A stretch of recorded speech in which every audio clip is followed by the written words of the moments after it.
अहियापुर में बीते कुछ दिनों पहले 3 लोगों की निर्मम हत्या ने पूरे क्षेत्र को सदमे में डाल दिया। अपराधियों ने बेरहमी से परिवार के सदस्यों को निशाना बनाया, जिससे न केवल मृतकों के परिवार बल्कि पूरे समाज में भय और असुरक्षा की भावना फैल गई। इस घटना के बाद चौसा में भी एक राजद के युवा नेता की गोली मारकर हत्या की गई, जो इस क्षेत्र की कानून व्यवस्था की दुर्दशा को दर्शाता है। जब सांसद पप्पू यादव पीड़ितों के घर पहुंचे तो वहां का दृश्य अत्यंत मर्मरिक था।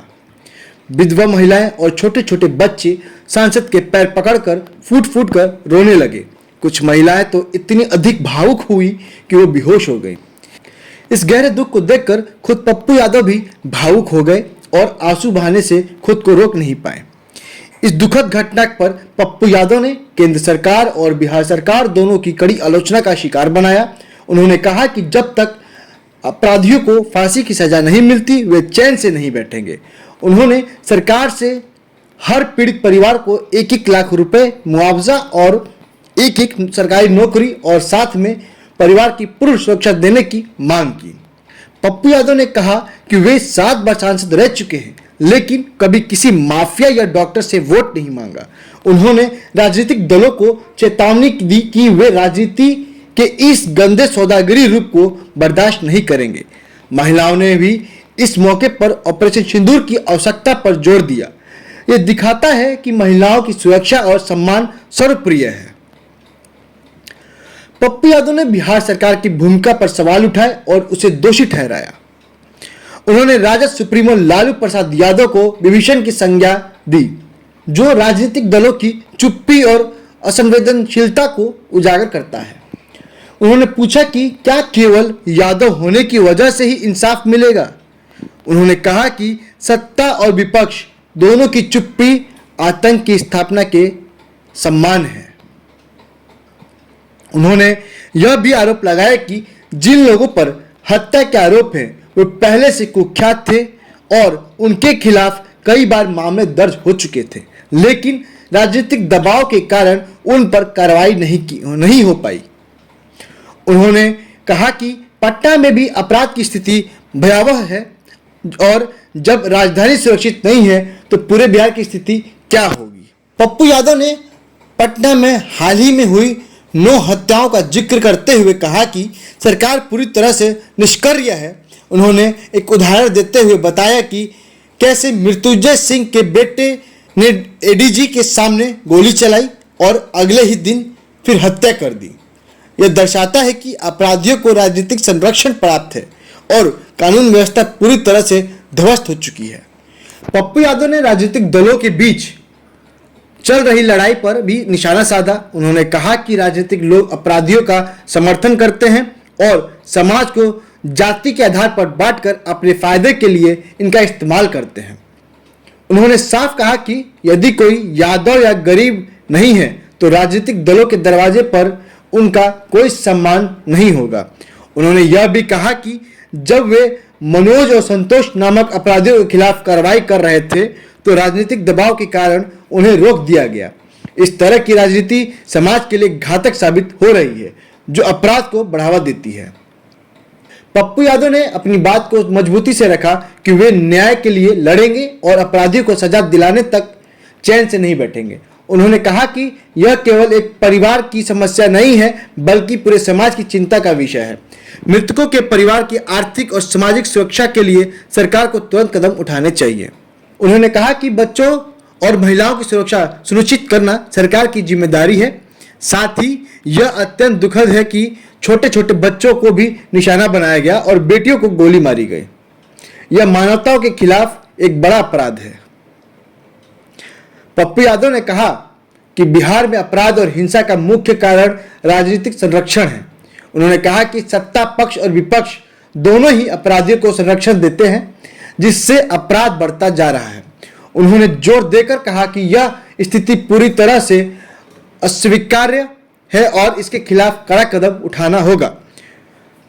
राजनीतिक दल जाति, धर्म और समुदाय के नाम पर वोट बैंक की राजनीति करते हैं, जिससे समाज में फूट और अस्थिरता बढ़ती है। उन्होंने कहा कि यह राजनीति देश और समाज के लिए घातक है और इसे समाप्त करना चाहिए।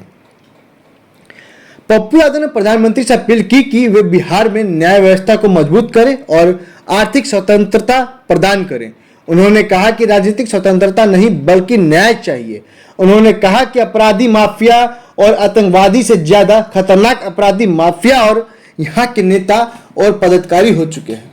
अब देखना यह है कि अब इस पर प्रधानमंत्री के द्वारा क्या कदम उठाए जाएंगे और पप्पू यादव ने जो कहा उससे जो पीड़ित परिवार है उनको कितना सहयोग मिलता है और जो प्रशासन के द्वारा कदम उठाए जा रहे हैं उनसे उनकी रफ्तार में कितनी तेजी आ रही है। अब देखना क्या अय्यपुर में जो ट्रिपल मर्डर है हुआ है उससे जो परिवार की तबाही हुई है उस परिवार को सरकार के द्वारा कितना मुआवजा दिया जाता है, क्या पप्पू यादव ने जो बातें रखी वो सरकार पूरी करेगी कि नहीं। आज छोड़ दिए तो नासूर बन जाएगा और हमको इन लोगों ने इनके खिलाफ पैरवी करने से रोक दिया। पप्पू जी 1980 में आप एक बार रोए थे बहुत, 90 के दशक में भी आप रोए थे। आज 2025 में आज बक्सर में आकर के आप पुनः रो मैं वही बात कह रहा हूँ आपको, आप समझिए। मैं बक्सर में मेरा लंबा सफ़र रहा, बबुआ 82-83 से हम इस इलाके के गांव-गांव गए हुए हैं। हम इस इलाके के बहुत ताकतवर लोगों से लड़े, विधायक थे नहीं रहे, और जब भी कोई बड़ी घटना घटी, याद कीजिए पुलिस का जुर्म हुआ था 4 बजे सुबह हम पहुंचे, हम नहीं बक्से थे, नंदनगांव। आज इससे बड़ी घटना कुछ हो सकती है क्या? इतना बड़ा जुल्म, इतना हिम्मत कहाँ से आ रहा है लोगों में? इतना हिम्मत कहाँ से आ रहा है? राजनीतिक संरक्षण प्राप्त है क्या? बिल्कुल। सत्ताधारी दल का कि विपक्ष का? सर मेरी बात समझिए, सत्ता और विपक्ष आप उठा के देखिए, और पदाधिकारी, ये लोग इस सबसे पहले मुझे समाज से पर तरस आती है। कल रात में हम एक गांव में थे जहां 300 महिलाओं को पुलिस घेर के इंटरनल पार्ट पर 2-2 लाठी मारा है। 1:30 बजे दिन से रात से शुरू किया, 4 बजे तक मारा, वह भी जाति पूछ के मारा। सर जब पटना सुरक्षित नहीं है, बोरिंग रोड में मृत्युंजय सिंह का बेटा नंगा नाच करता है, एडीजी के सामने गोली चलाता है, दूसरे दिन फिर गोली मार देता है, 2 दिन के अंदर 9 मर्डर पटना में हुई है, आज भी हुई है। आज सवाल वो नहीं है, सवाल ये परिवार तो खत्म हो गया ना, इस परिवार की तरक्की खत्म हो गई ना, परवरिश कौन करेगा? और एक साथ ये इतना बड़ा नरसंहार, उन्होंने तो पूरे परिवार को ही खत्म करने का प्रयास किया, बच्चों को, बेटी को, जो जिसे मन आया उसे तरपा तरपा करके मारा। यह भी नहीं कि हो गई चलो छोड़ दो, चुन चुन करके गोली मारा गया। भीख मांगते रहे, अपने बच्चों की परवरिश के लिए भीख मांगते रहे, छोटे छोटे बच्चों का मुंह दिखाया गया, उस पर भी गोली चलाई गई, बेटियों पर गोली चला दी गई, कुछ लोग जिंदा लाश बच गए हैं, इंटरनल पार्ट पर गोली लगी वो खत्म हो गया, एक के पैर खत्म हो गए, 3 लोग मर गए। विक्रमगंज में आ रहे हैं प्रधानमंत्री, शहर छोड़ दीजिए उस बारूपी का नाम।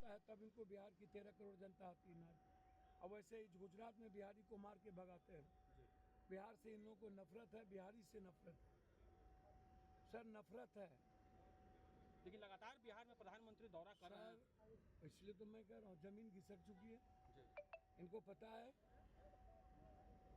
और मैं प्रधानमंत्री से एक ही आग्रह करूँ, हमको इकोनॉमिकल फ्रीडम की जरूरत है, पॉलिटिकल फ्रीडम नहीं चाहिए, हमको जस्टिस चाहिए। और प्रधानमंत्री जी अपराधी माफिया, आतंकवाद से ज़्यादा खतरनाक अपराधी माफिया और यहाँ के नेता और पदाधिकारी हो चुके हैं।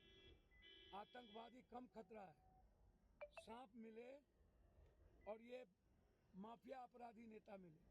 सर सांप को बकस दीजिए, नेता को मत बकसिए। प्रधानमंत्री ये कार्यक्रम- नेता इंसानियत के दुश्मन हो चुके हैं अपने सियासत के लिए। कितना कार्यक्रम सफल रहेगा इनका? सर ये पैसे का खेल है इन लोगों का। ये लोग पैसे पर, ये लोग के साथ कोई आदमी है नेताओं के साथ? जात ना हो तो कुत्ता भूकेगा सर। हिंदू मुसलमान ना करे तो एक तो वोट मिलेगा। सर ये लोग हिंदू मुसलमान और जात पात करके जिंदा है। ये लोग सर सियासत के लिए पूरे मुल्क को बेच सकता है, पूरी इंसानियत को खतरे में डाल सकता है, पूरी जनता को मरवा सकता है।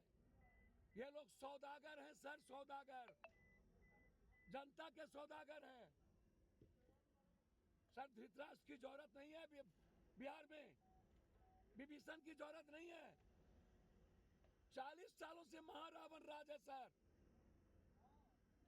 चलिए फिलहाल इस खबर में इतना ही। तमाम खबरों के लिए जनसंचार भारत को देखते रहे। धन्यवाद।